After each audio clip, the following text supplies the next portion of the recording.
Você já ouviu falar da Revolta do Quebra-Quilos? Um dos levantes mais surpreendentes e pouco conhecidos da história do Brasil. Em 1874, no coração do Nordeste, milhares de camponeses, feirantes e mulheres se levantaram contra uma mudança imposta pelo Império, o uso obrigatório do sistema métrico. Mas essa revolta foi muito mais do que uma briga por balanças. Foi um grito popular contra a exploração, os impostos abusivos e a ausência do Estado. Sem líderes, sem partidos, sem armas, apenas o povo dizendo basta. Neste vídeo, você vai conhecer os bastidores, os protagonistas e os mistérios dessa revolta esquecida que revelou a força de um Brasil invisível. Se você gosta de histórias ocultas, figuras populares e movimentos que desafiaram o poder, fique comigo até o fim. Bem-vindo ao canal Brasil Oculto, Mistérios e Lendas, onde a história que ninguém conta ganha voz. A Revolta do Quebra-Quilos, 1874-1875, parte 1. Um Brasil em transição. Na segunda metade do século XIX, o Brasil vivia um momento de transição silenciosa. O Império ainda sustentava suas estruturas, mas o povo sentia o peso de um Estado distante, de leis que não compreendia e de mudanças que não pedira. No Nordeste, especialmente na Paraíba, Pernambuco, Alagoas e Rio Grande do Norte, a vida era marcada por secas, impostos abusivos e uma economia de subsistência. Foi nesse cenário que explodiu uma das revoltas populares mais simbólicas e pouco conhecidas da história brasileira. A Revolta do Quebra-Quilos. Em 1862, o Império do Brasil aprovou uma lei que determinava a substituição do antigo sistema de pesos e medidas, baseado em arrobas, alqueires, oitavas e outras unidades coloniais, pelo sistema métrico decimal francês, que incluía o quilo, o metro e o litro. A mudança só começou a ser aplicada de fato em 1872, com o Decreto Imperial de 18 de setembro daquele ano. Na teoria, a padronização era um avanço, mas na prática ela foi imposta de forma autoritária, sem explicação, sem adaptação e com custos altos para os pequenos comerciantes e feirantes. As balanças novas eram caras, os fiscais eram agressivos e os preços subiram. O povo passou a desconfiar que o quilo era uma forma de roubo institucionalizado. A primeira faísca da revolta surgiu na cidade de Fagundes, na Paraíba. Era dia de feira.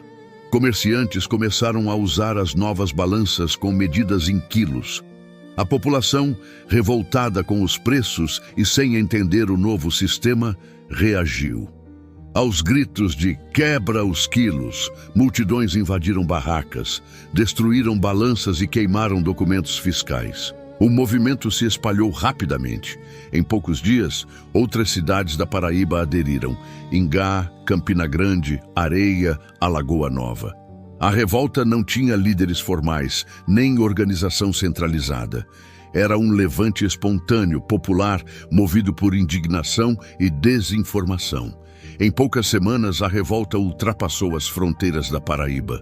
Chegou a Pernambuco, especialmente ao interior, onde a resistência ao sistema métrico já era latente. Em cidades como Caruaru, Bonito e Bezerros, feiras foram atacadas, balanças destruídas e fiscais expulsos. No Rio Grande do Norte e em Alagoas, o movimento também ganhou força. Em algumas localidades, os revoltosos chegaram a invadir cartórios, queimar livros de registro e atacar prédios públicos. O alvo não era apenas o quilo, mas tudo o que representava o poder imperial: impostos, recrutamento militar, eclesiásticos aliados ao governo. A base da revolta era formada por lavradores, pequenos comerciantes, feirantes, artesãos e camponeses pobres. Muitos eram analfabetos, mas tinham consciência do que era injusto. Não lutavam por poder, mas por sobrevivência. Não queriam derrubar o império, mas proteger suas formas de vida. Havia também uma forte presença de mulheres que participavam ativamente das feiras e da economia doméstica. Elas gritavam: Quebravam balanças, protegiam os maridos e filhos dos soldados. A revolta era do povo, e o povo era plural. O governo imperial reagiu com força. Tropas foram enviadas para conter os levantes. Em algumas cidades houve confronto direto. Em outras, os revoltosos se dispersaram antes da chegada dos soldados. A repressão foi dura. Prisões, espancamentos, execuções sumárias. Mas o movimento era como fogo em palha seca. Onde se apagava num canto, reacendia em outro. A falta de liderança central dificultava o controle. O Império percebeu que não bastava reprimir, era preciso negociar. Em algumas regiões, a aplicação do sistema métrico foi suspensa temporariamente. Em outras, os fiscais passaram a agir com mais cautela. A revolta não derrubou o sistema, mas forçou o Estado a repensar sua forma de impor mudanças. Mais do que uma reação ao quilo, o movimento revelou a distância entre o Brasil oficial e o Brasil real. Mostrou que o povo não era passivo e que, mesmo sem armas ou líderes, podia se levantar contra o que considerava injusto. A revolta do quebra-quilos foi um grito coletivo contra a imposição, a desigualdade e a arrogância do poder. Começou com balanças quebradas, mas revelou rachaduras muito mais profundas na estrutura do Império. Parte 2. A repressão e os bastidores do Império. Após os primeiros levantes em feiras da Paraíba, o governo imperial percebeu que o movimento não era pontual. A destruição de balanças, a expulsão de fiscais e o ataque a cartórios mostravam que havia uma insatisfação profunda. O Ministério da Justiça enviou ordens para que as províncias reprimissem os revoltosos com firmeza. Tropas foram mobilizadas. Em Campina Grande, soldados marcharam pelas ruas com baionetas e sabres. Em Caruaru, Pernambuco, a repressão foi ainda mais violenta. Dezenas de pessoas foram presas, algumas sem julgamento. Os jornais da corte começaram a noticiar os atos bárbaros do povo nordestino sem entender suas motivações. Relatórios oficiais da época revelam o desprezo das autoridades pelo povo. Um documento do presidente da província da Paraíba dizia: é necessário conter a ignorância com força, pois ela ameaça a ordem imperial. Outro, de Pernambuco, afirmava que os camponeses não compreendem o progresso e resistem por instinto. Esses textos mostram que o Império via o povo como obstáculo, não como sujeito histórico. A imposição do sistema métrico era apenas um exemplo de como decisões eram tomadas sem consulta, sem adaptação, sem respeito à realidade local. O sistema métrico decimal, embora moderno, foi imposto sem educação. Não houve campanhas explicativas, nem formação para comerciantes. As balanças novas eram caras e vendidas por empresas ligadas a políticos. Os fiscais cobravam multas e ameaçavam quem resistia.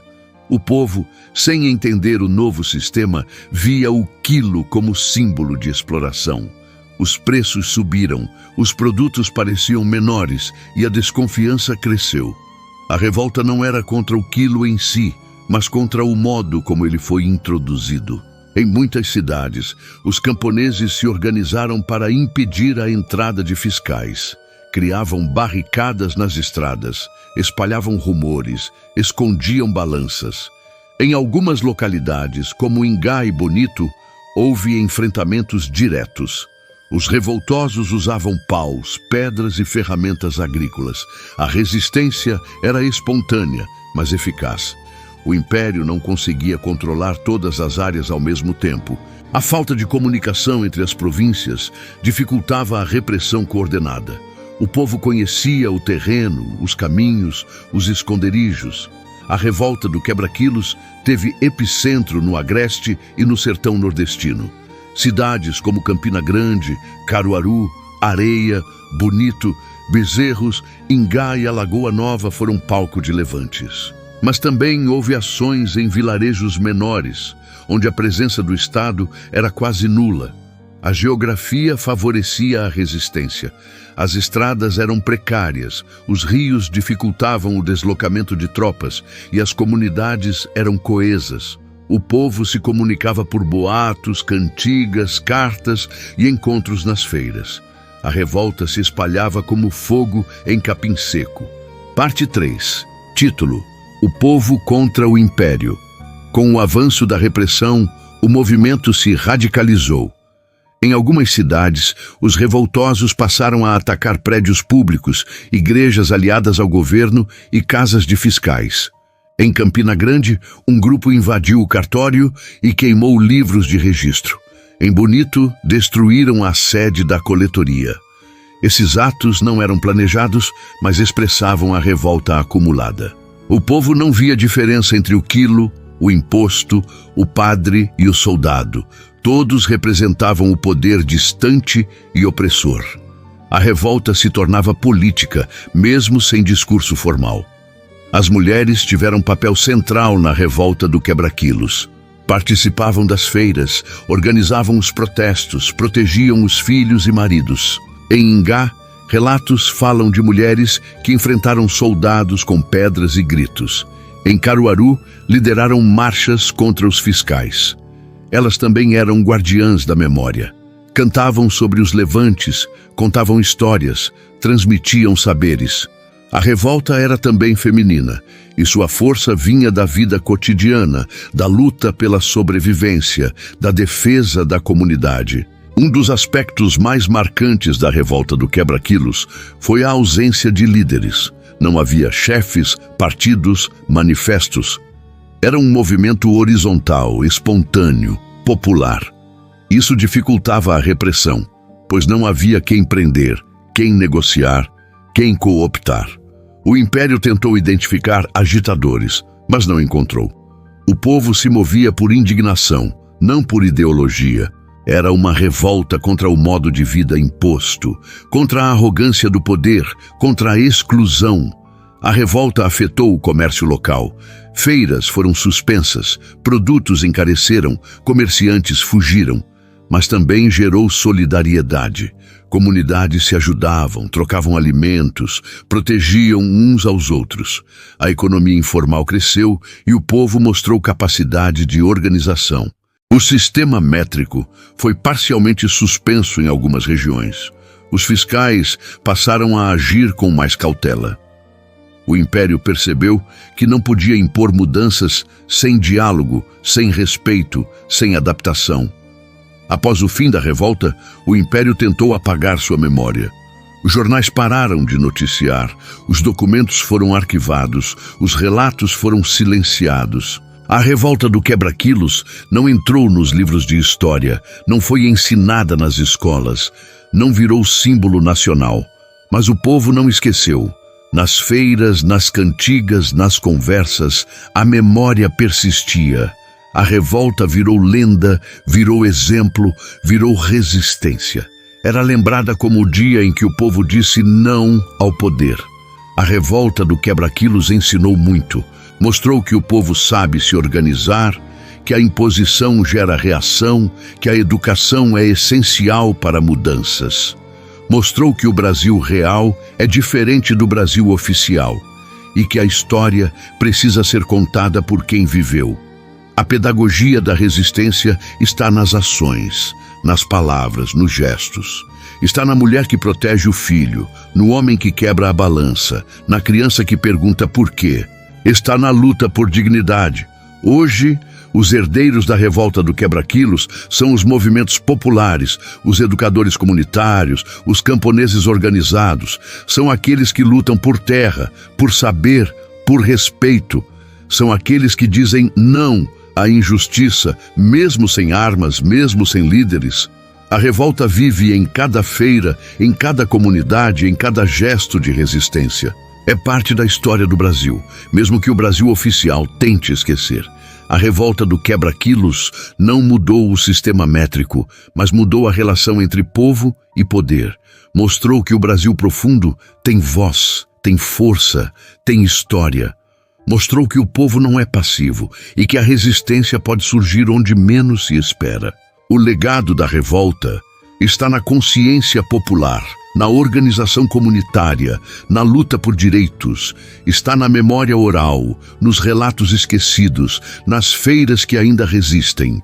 Contar a história da revolta do quebra-quilos é um ato político, é dar voz ao povo, é reconhecer sua luta, é valorizar sua sabedoria, é mostrar que o Brasil é feito de muitas histórias e que todas merecem ser contadas. A revolta é símbolo de resistência, de dignidade, de coragem. É exemplo para quem luta hoje, para quem ensina, para quem organiza, para quem acredita. A revolta do quebra-quilos foi um grito do povo nordestino contra a imposição, a exploração e o esquecimento. Foi um movimento sem líderes, mas com milhares de protagonistas. Foi uma aula de história, de política, de humanidade.